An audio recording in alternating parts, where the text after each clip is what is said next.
জোটের দুবার করে নিয়ে নাও না, একবার লোগোটা ভিতর দিস না, এই দেখো ক্যামেরার সামনে লোগো দিও না। কর্মসূচি নিয়ে আমি এখানে আসিনি। কি জন্য এসেছেন দাদা? আমি এখানে ধর্মেশ্বরে এসেছি। আমাদের সাথে আমার দীর্ঘদিনের পরিচয়। কখনো মুর্শিদাবাদ জেলায় আমরা একসঙ্গে পলিটিক্সের বাইরে অনেক আলোচনা করেছি। আমাদের ইসলাম ধর্ম অবলম্বী মানুষ হিসাবে উনিও যে সমাজের সেবা করেন, সমাজের মানুষের জন্য কাজ করেন। আমরাও দূরে ছবি হচ্ছে না, বাইরেও একজন ইসলামিক মানুষ হিসাবে আমরা দীর্ঘদিন ধরে আমাদের কম বিভিন্ন পর্যায়ে মানে দুর্বল, বঞ্চিত, লাঞ্ছিত, অবহেলিত হয়েছিল। আগামী দিনেও একটা শ্রেণী ইসলামকে অবহেলিত করা, তাদের ইউজ অ্যান্ড থ্রো মানে ব্যবহার করা, এটা করে আসছে। এইসবের প্রতিবাদে আমরা একটা আমাদের কমের মধ্যে একটা ইউনিটি বা ইউনাইটেড চলার চেষ্টা করছি। তার মানে এই নয় যে আমরা মুসলিম কোনো ব্যক্তিগতভাবে তাদের কোনো বিরোধী বা সেই ধর্মের কোনো বিরোধিতা করা আমাদের কোনো অভিপ্রায় নেই। দাদা আপনি কত জায়গায় যাবেন আজকে মানে দোয়া নিতে এরকম যাওয়া? আমি এর আগে আপনার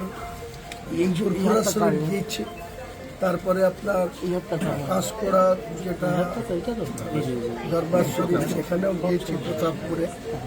আজকে এখানে আসলাম, উনি অনেক আগে থেকে ছিল। আজকে আবার আমার পলিটিক্যাল প্রোগ্রাম আছে একটি বারাসাত। দাদা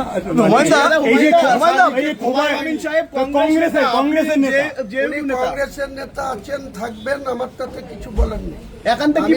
কোনো পলিটিক্যালি কোনো কর্মসূচি নিয়ে ওনার কাছে আসিনি। ওনার সাথে আমার দীর্ঘদিনের ব্যক্তিগত সম্পর্ক রয়েছে। উনি যখন কংগ্রেসে ঢুকেছিলেন বা উনি কংগ্রেসের একটা পদাধিকারে রয়েছেন, আমাকেও তিনি আহ্বান করেছিলেন। আমি বলেছিলাম আমার পক্ষে সম্ভব না। আমি 1982 থেকে 2012 সালের 16ই নভেম্বর অবধি 30 বছর কংগ্রেস করেছি, কিন্তু আমি এই কংগ্রেসটা কোনো মতেই করবো না, করা সম্ভব না। এখানে কি কোনো প্রার্থী দেবেন? এসব নিয়ে আপনাকে না এবছর বসিরহাট সংখ্যালঘু এলাকা এখানে আপনি কি প্রার্থী দেবেন? নিশ্চয়ই প্রার্থী হবে। এটা পলিটিক্যালি কিছু বিষয় নিয়ে আজকে এখানে আসিনি।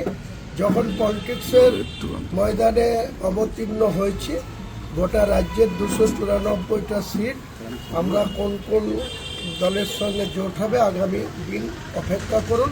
ম্যাক্সিমাম 10 দিন বা ফেব্রুয়ারির ফার্স্ট উইকের মধ্যে পুরো চিত্র ক্লিয়ার হয়ে যাবে। আইএসএফের সঙ্গে কি জোট হবে আপনাদের? খুন করা হয়নি, আত্মহত্যা হয়েছে। ওটা রাজ্য সরকার আর হেমন্ত সরেনের গট আপ গেম। শোনেন, একটা মানুষ 10 দিন আগে তার বাড়ি থেকে তার বাচ্চা মেয়েকে রেখে সেখানে সে হকারি করতে গিয়েছে, তাকে মেরে টাঙিয়ে দিয়ে তার পুলিশ এরকম আমাদের বাংলার পুলিশও এসব করে, মেডিকেলের সার্জেন যারা ওই মানে করে পোস্টমর্টম করে, তারাও এইসব নাটক আমাদের জানা আছে। আর এটা কিভাবে সেই ফ্যামিলিকে এখন মানুষের কাছে মুখ পাচ্ছে না। মুসলিম সমাজের মানুষ যেখানে পরিযায়ী শ্রমিক যাচ্ছে, কোথাও উড়িষ্যায় জুয়েল রানা খুন হয়ে তার বাড়ি আসছে, কখনো আলাউদ্দিন খুন হয়ে বাড়ি আসছে, কখনো আনিসুর রহমান সে বিহারের হাজিপুরে মার খেয়ে এখনো বিছানাগত হয়ে আছে। আর এসব নাটক করবে, এসব জবাব আগামী 26। এই নিয়ে তো একটা ব্যাপক তুলতালাম হলো এলাকায়, সেখানে ভাঙচুর হলো। দেখুন, উত্তেজিত জনতা যে সমস্ত ঘটনা ঘটিয়েছে, যেদিন শুক্রবার ছিল সেদিনকে আমি অলরেডি 16 তারিখ ছিল, আমি ব্রিগেডে ময়দানে 1 ফেব্রুয়ারি মিটিং করব বলে 6 তারিখে আমি ব্রিগেডের যারা আধিকারিক মিস্টার কর্নেল ত্যাগী, ওনার কাছে ডকুমেন্ট সহ জমা দিয়েছিলাম ব্রিগেডের এমএসসিকে। উনি 6 তারিখের পরে 8 তারিখে প্রসেস করলেন, আমাকে 13 তারিখে ডাকলেন। 13 তারিখে একটা চিঠি ধরানো হলো, সেই চিঠিতে বলা হলো 16 তারিখে বেলা 1টায় আসতে। আমি 16 তারিখে সকালবেলায় আমার বাড়ি থেকে 7টার সময় রওনা দিয়ে আমি কলকাতায় ঢুকে নামাজ পড়ে জুম্মার, তারপরে ত্যাগী সাহেবের কাছে গেছিলাম। উনি 1.5 ঘন্টা পরে আমাকে জবাব দিলেন যে মাঠ দিতে পারছি না, ফেব্রুয়ারি থেকে 20 মার্চ পর্যন্ত কোনো রাজনৈতিক দলকে মাঠ দেওয়া হবে না, মাঠটা আপনি শহীদ মিনারে করুন। আমি বললাম আমার 10 লক্ষ লোকের প্রোগ্রাম হবে, আমি শহীদ মিনারে তো 25,000-এর অ্যাকোমোডেশন কী করে করব। তাই সেই মিটিংটা তখন যখন আসছিলাম রাস্তায় যখন জাগুলিয়াতে আসি তখন আমার কাছে খবর আসলো যে আলাউদ্দিনের ডেড বডি এসছে, আমরা রাস্তা অবরোধ করবো। আমি নিষেধ করেছিলাম যে হটকারি করো না, NH-এর মতো রাস্তা তোমরা অবরোধ করো না, তোমরা দুপুরবেলায় জানাজা করে মাটি দিয়ে দাও, আমি সন্ধ্যার মধ্যে তোমাদের বাড়িতে আসবো, এসে বেলডাঙ্গা প্রশাসনের সঙ্গে এসপির সঙ্গে কথা বলব। কিন্তু ওনারা হঠাৎ করে অবরোধ করেছিল, 7 ঘন্টা অবরোধ ছিল, সেখানে কোনো অপ্রীতিকর ঘটনা ঘটেনি, শুধু সাধারণ মানুষের যাতায়াতের অসুবিধা হয়েছে। জানেন একটা NH হাই রোড, সেই রোড যদি 7 ঘন্টা অবরোধ থাকে, রেল অবরোধ থাকে, সেটা অনেক মানুষের ক্ষতি হয়, আমরা এগুলো করি না।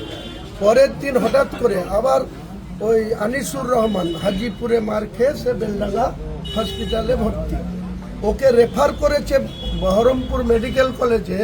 কে বা কাহারা গুজব ছড়িয়ে দিল যে আনিসুর রহমানও মারা গেছে। আমি তখন বেলডাঙ্গায় আমার পার্টি অফিসে প্রেজেন্ট, বেলা 11টা বাজে আমি প্রেজেন্ট ছিলাম। ডোমকলে সেদিন আমার সভা ছিল বেলা 2টোয়, আর আমাদের তৃণমূলের যুবরাজের জেনারেল সেক্রেটারি MP ইনার সভা ছিল বহরমপুরে।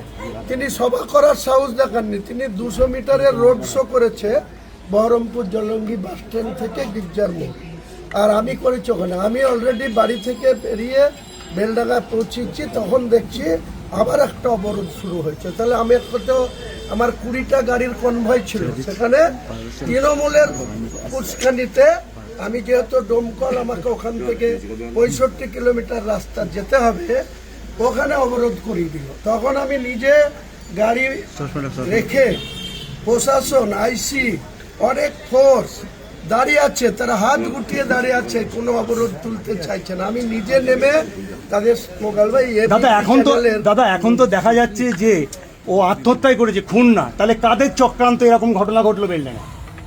দেখুন, আপনারা যে রিপোর্ট এসছে রাজ্য সরকারের মাধ্যমে, হেমন্ত সরেনের ঝাড়খণ্ডের প্রশাসনের পক্ষ থেকে, তার বেসিসে আপনি বলছেন, কিন্তু আমি বলছি তার বাবাকে, তার মাকে, তার 3 বছরের বাচ্চা মেয়েকে আমরা চিনি, জানি।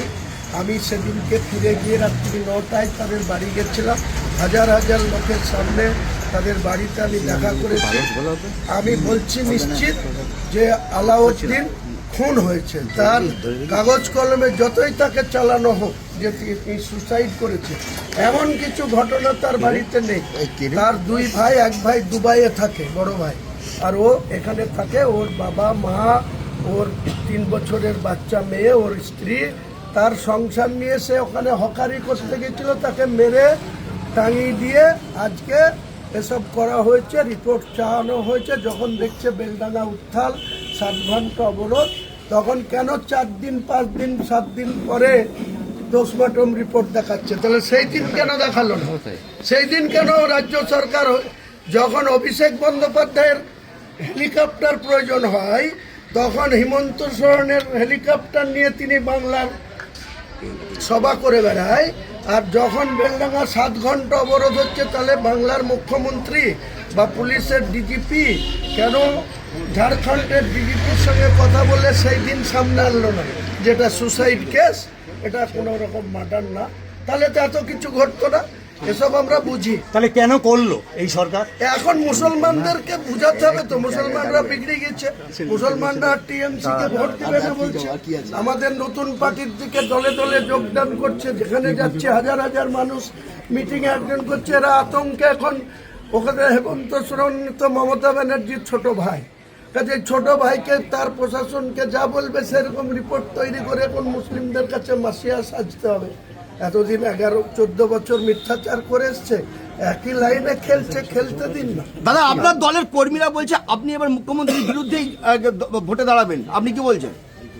মুখ্যমন্ত্রীর বিরুদ্ধে আমি বলেছি ওনাকে, ওনার ভাইপো গিয়ে আমাকে গদ্দার বলেছে। উনিও 4 ডিসেম্বর যেদিন আমাকে ববি হাকিম এবং মুর্শিদাবাদের আখরুজ্জামান প্রতিমন্ত্রী বিদ্যুৎ দপ্তরের, আর নিয়ামত হাজি দলের সাংগঠনিক চেয়ারম্যান হরিয়ারপাড়ার বিধায়ক, তাদের সামনে নিয়ে যখন আমাকে 11টার দিকে প্রেস বাইট দিয়ে সাসপেন্ড করেছে, তার 1 ঘন্টা পরে মুখ্যমন্ত্রী বহরমপুর স্টেডিয়ামে আমাকে পোকামাকড়, গদ্দার অনেক কিছু আখ্যা দিয়েছিল। আবার 17ই জানুয়ারি তিনি ওখানে যে তিনার ভাইপো আমাকে গদ্দার বলেছে। আমি তাই বলেছি যে আমি গদ্দার না, তোমরা কংগ্রেসের সঙ্গে গদ্দারি করেছো, বিজেপির সাথে তোমাদের কি সম্পর্ক? তোমাদের হিম্মত থাকলে বেলডাঙ্গার রেজিনগর 70 রেজিনগরে আমি কন্টেস্ট করব, 71 বেলডাঙ্গাতেও করব। পিসি ভাইপো, তোমরা শুভেন্দুর কাছে 1956 ভোটে হেরেছ নন্দীগ্রামে। আপনাদের যদি ক্ষমতা থাকে, সাংগঠনিক শক্তি থাকে, এত যদি হিম্মত থাকে, তাহলে পিসি দাঁড়াক 70 রেজিনগরে আর ভাইপো দাঁড়াক 71 বেলডাঙ্গা। দুজনকে যদি 30,000 করে ভোটে না হারাতে পারে, তাহলে পলিটিক্স থেকে সরে যাবে। দাদা বসিরহাট নিয়ে কি ভাবছেন? বসিরহাট নিয়ে বসিরহাটেও পারতে হবে। বসিরহাট লোকসভার আন্ডারে যত বিধানসভা আছে আমাদের দলের কোনো প্রোগ্রাম